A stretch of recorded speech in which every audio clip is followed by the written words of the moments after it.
What's good, YouTube? Dmgaming here again.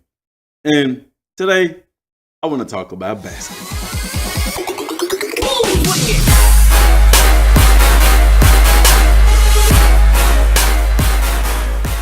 With basketball, this is what I want to talk about, man. Will NBA, because let me start off by saying this. NBA Live is going to come out. Unless EA does something ridiculously stupid and mess it up, NBA Live is set to come out. Will it be better than 2K? I'm going to say yes. I'm going to go out on a limb. Wait. I'm going to go out on a limb and say that NBA Live, if EA can get it out this year, will be better than 2K. For these reasons. Number one, frostbite. That's it. I'm done. Video over.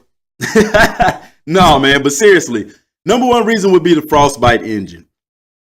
Now, graphically, 2K is at the top. NBA hadn't been quite there with the graphics as far as NBA, compared to 2K.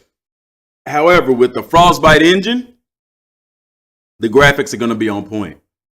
Graphics is not going to be an issue. The lighting, not an issue.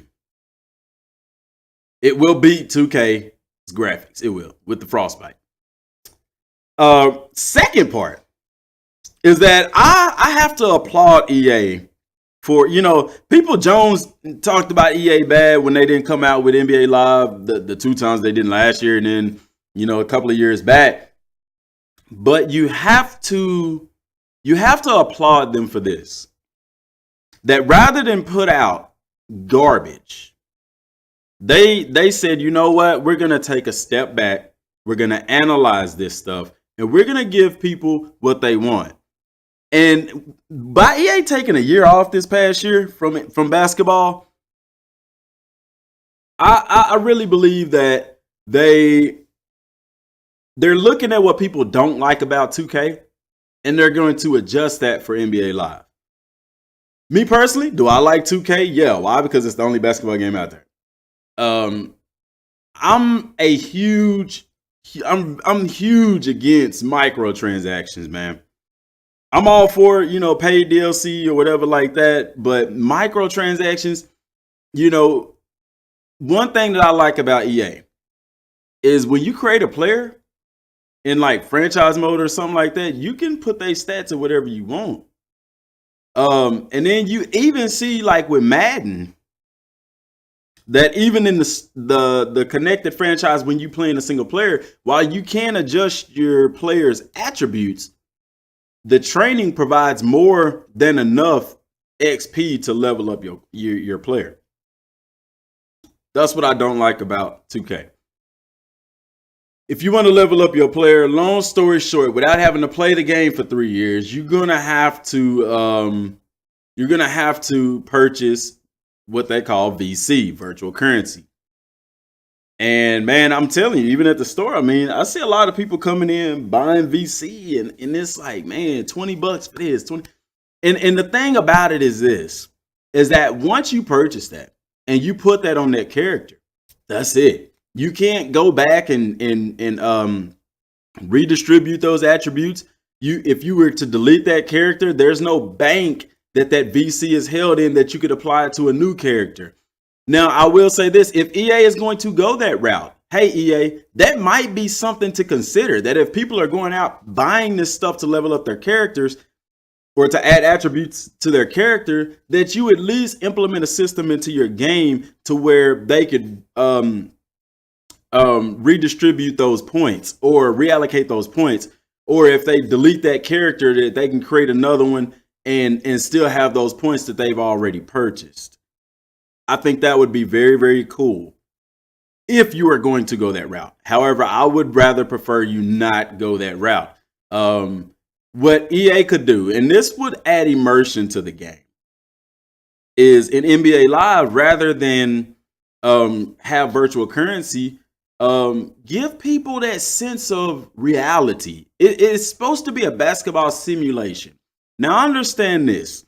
that players aren't going to go from 80 to 99 overall in a season, something like that. 65 to 99 overall. You're going to have to train. You're going to have to work. And rather than just have an option to purchase currency to update attributes, implement some training regimens. Have it to where, hey, if I decide to go to the gym, take into account what I'm doing at the gym. How long am I training at the gym? Give us a weight room to where we could go in there and or schedule our player to work out, or schedule our player to do sprinting drills or explosion drills, or implement some kind of training system in there like you did with Madden. Because in Madden, when I go and train my player, I mean, I get sufficient XP, man. It didn't used to be that way in 16. I like that they changed that in 17 to where you get more XP. And you can, if you're the commissioner of that league, you can even adjust how much XP is given up to 300%. Another reason that I feel like NBA Live will outdo 2K is like I said, the frostbite engine. Like I said, the fact that people don't really like the virtual currency in 2K, and then the my player, the whole my court thing, the online multiplayer thing.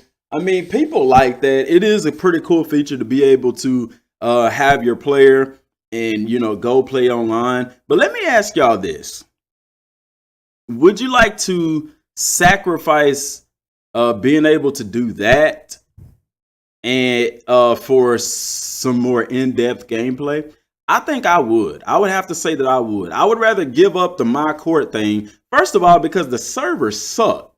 Second of all, if somebody's having lag issues, remember, go watch my video about the pros and cons to online and offline gaming. Because if somebody's servers are bad, it's going to mess up the entire experience. So that's not something that you can be guaranteed to have an awesome experience every time you go into it, simply because of the servers. One thing that I would rather have instead of that, some kind of elemental factor of that in NBA Live is, like I said earlier, a deeper franchise mode or a deeper my player mode.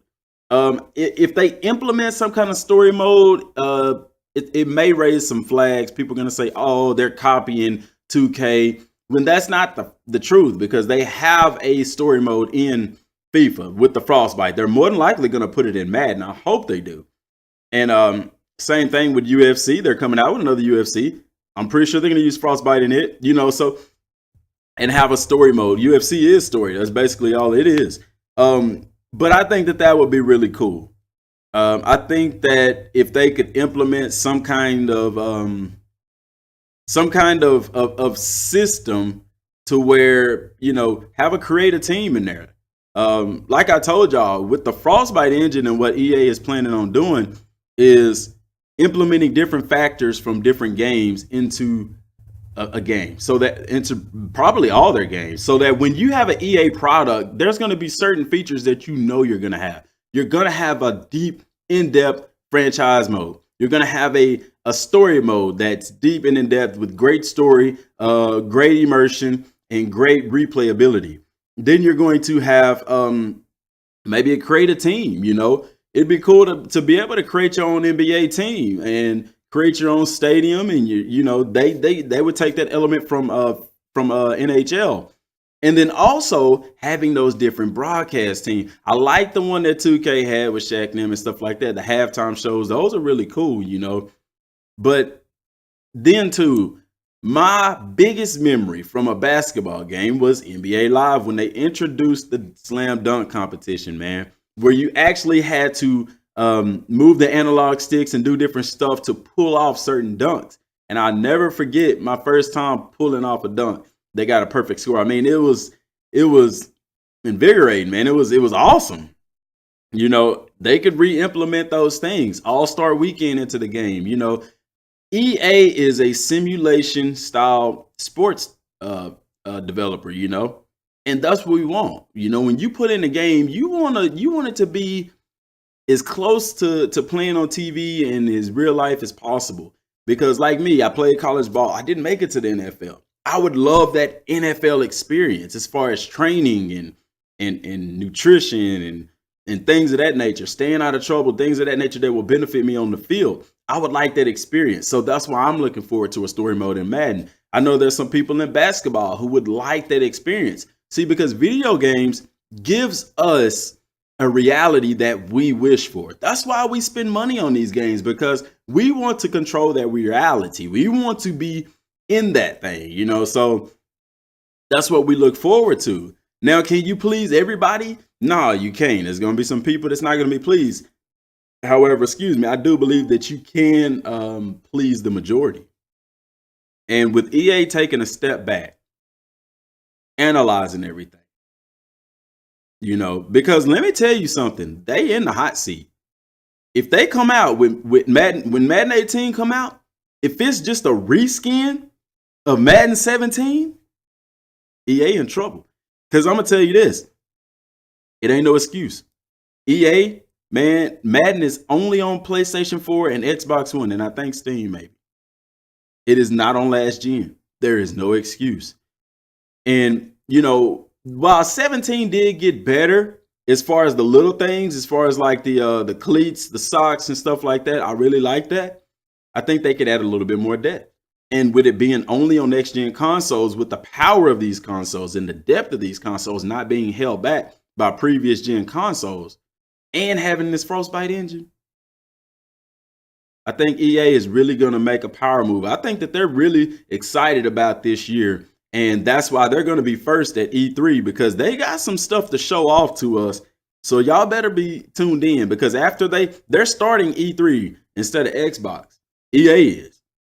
And then they have EA Play, which, man, I'm excited. This is going to be a make or break year for EA, and they know this. Even in Madden, because they got Madden, you know, sold up. They got the football thing sold up. Like I said, I got previous videos where we talk about those things. But like I said, if it's theirs to lose. You see what I'm saying? So I would like to hear, what are y'all's thoughts? What do you think? Who do you think is going to be better out of this? Do you think NBA Live is going to be better this year? Or do you think 2K is going to be better this year? And also leave your reasons why. I'm going to do a poll on the video for those things. So be sure to participate in that, y'all. Stay tuned for more content. I appreciate y'all for being here with me. I appreciate y'all's love and support, man. I appreciate y'all in the comment section. Don't forget to like, subscribe, share the video, man. And stay tuned for much, much, much more, man. Till next time, y'all. And God bless. Thank you for watching. Don't forget to like and subscribe.